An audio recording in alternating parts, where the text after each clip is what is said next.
પહેલાં ફક્ત જન્મદિવસમાં કેક આવતી હતી, અત્યારે જન્મદિવસ હોય તો કેક, લગ્ન હોય તો કેક, કોઈની એન્ગેજમેન્ટ થાય તો કેક, બરાબર, કોઈ ગાડી લાવે તો કેક, કોઈ ડિગ્રી લે તો કેક, કોઈ વિદેશ જવાનું હોય તો કેક.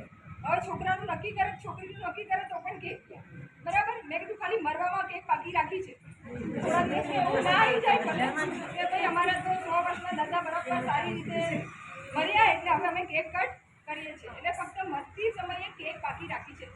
પણ થોડા વર્ષો પહેલા 100-200 વર્ષ પહેલા જોશો તો આ બધા શુભ પ્રસંગે શું થતું હતું? યજ્ઞ, બરાબર, કે તે યજ્ઞ, દૂધ યજ્ઞ, પિતૃ યજ્ઞ, બરાબર. કંઈ પણ પુત્રની મળે તો પુત્રની કામના હોય તો પુત્રષ્ટિ યજ્ઞ, બરાબર. ચક્રવર્તી બને તો અશ્વમેધ યજ્ઞ, સર્વમેધ યજ્ઞ, બરાબર. અલગ અલગ પ્રકારના કેટલા બધા યજ્ઞ. તો દરેક ઈચ્છાની પૂર્તિ થાય અથવા તો દરેક ઈચ્છાની કામના માટે યજ્ઞનું આયોજન કરવામાં આવતું. કેમ? શું કામ યજ્ઞનું આયોજન કરવામાં આવતું હતું? તો યજ્ઞ એ શું છે? તમારામાં કોઈને ખબર છે યજ્ઞ એ શું છે?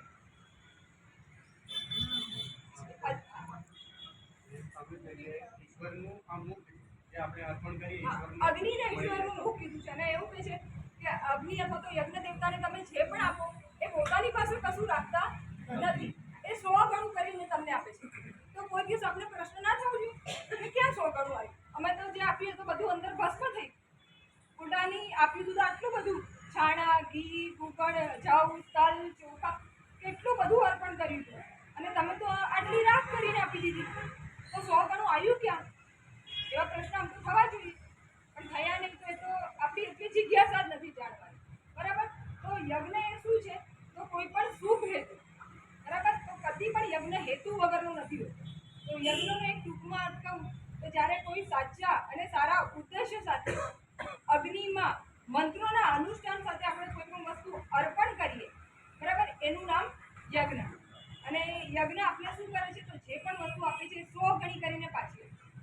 તો આજે આપણે આમાં શું કરીશું? આમાં બહુ બધી ઔષધની સમિતિ, ઘી, બરાબર, પછી જવ, તલ, ગાયના છાણા, જે બધું હવન સામગ્રીમાં કેટલું બધું આવે છે, એ બધું જે હવ્ય જે જ્યારે આપણે એ યજ્ઞ દેવતાને અર્પણ કરીશું તો એ બધું શું કરશે? નેનો પાર્ટિકલમાં કન્વર્ટ કરશે.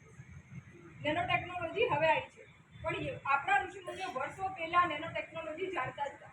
તો એ જેટલું પણ હવ્ય આપણે ત્યાં આપ્યું છે એ બધું નેનો પાર્ટિકલમાં કન્વર્ટ થઈને આપણે 100 ગણા રૂપિયા પ્રાપ્ત થાય છે. કેમ? એ સીધું આપણા શ્વાસમાં. એટલે હું કહું છું કે આ યજ્ઞની ભસ્મ એ ઔષધ છે. 3 પ્રકારની ચિકિત્સા હોય. પહેલી દેણું અપાશે, બીજી સત્વાવજય અને ત્રીજી વિભોગ અપાશે. આપણે જે દવા લઈએ છીએ છેલ્લા નંબરની ચિકિત્સા, ક્યાંય એને પહેલા નંબરની ચિકિત્સા બતાડી જ નહીં. પહેલા નંબરની ચિકિત્સા કઈ છે? તો દેવ અપાશે, યજ્ઞ, હોમ, હવન, મંત્ર, મણિધારણ, જપ કરવો, બરાબર, આ બધું રક્તધારણ, બરાબર, આ બધું કીધું છે. ક્યાંય દવાઓની ચિકિત્સા કી ફર્સ્ટ નંબરની નથી. તો પહેલી દેવ અપાસની ચિકિત્સા છે અને એમાં પણ સૌથી પહેલું શું લખ્યું છે? યજ્ઞ, હોમ, હવન, મંત્ર, મણિધારણ, જપ. તો જે યજ્ઞને સૌથી પ્રથમ ચિકિત્સામાં દેવ અપાસની જે પ્રથમ ચિકિત્સા છે એમાં યજ્ઞને ગણતરી કરેલી છે.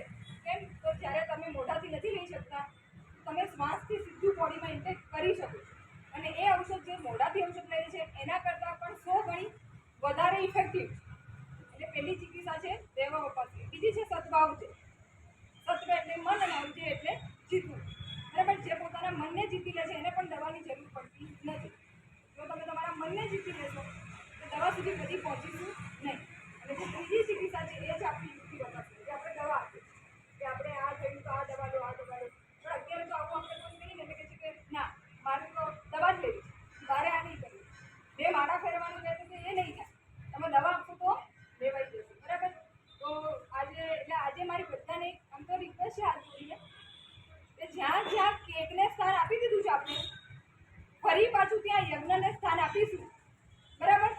તો આપણે બધા અહીંયા જેટલા પણ બેઠા છે એ બધા ખૂબ સ્વસ્થ રહીશું અને આખી દુનિયાને સ્વસ્થ રાખી શકીશું. કે આજના ધન્વંતરી યજ્ઞનું પ્રયોજન મેં કીધું યજ્ઞ એ કેવો હોવો જોઈએ? કોઈ પણ પ્રયોજન ઉદ્દેશ્ય સાથે.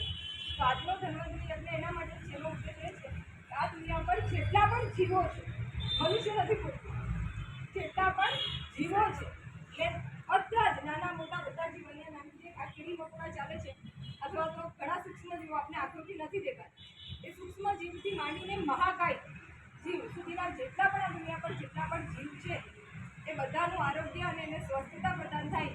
આજના ધન્વંતરી યજ્ઞનો હેતુ એ છે.